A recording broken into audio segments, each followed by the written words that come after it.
जयसिंगपूर शहरात AB cable टाकण्याचे काम सुरू।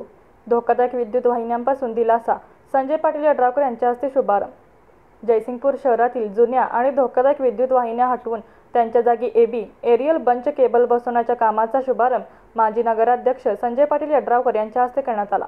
महावितरणच्या RDSS योजनेअंतर्गत हे काम राबवण्यात येत असून यामुळे झोपडपट्टी व दाट लोकवस्ती असलेल्या भागातील नागरिकांना दीर्घकाळ त्रासदायक ठरत असलेल्या लोंबकळणाऱ्या विद्युत तारांपासून कायमचा दिलासा मिळणार आहे।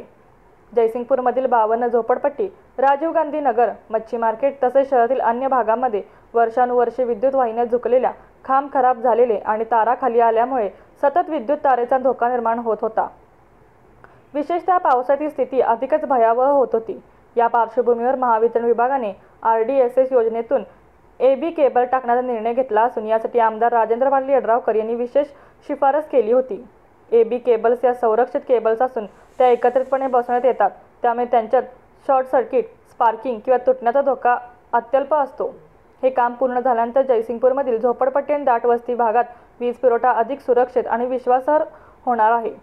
या कार्यक्रमावेळी महावितरणचे कार्यकारी अभियंता विजयकुमार आडके, उपकार्यकारी अभियंता अभिजित जाधव, सहाय्यक अभियंता सम्राट पाटील यांच्यासह बद्री इलेक्ट्रिकल्स फार्मचे संदीप पाटील, गौतम पाटील, राहुल पाटील, गिरमल कोळी, अमर वसगडे, प्रवीण इंगळे, अप्पासो निशाणांवर व अन्य पदाधिकारी आणि नागरिक मोठ्या संख्येने उपस्थित होते।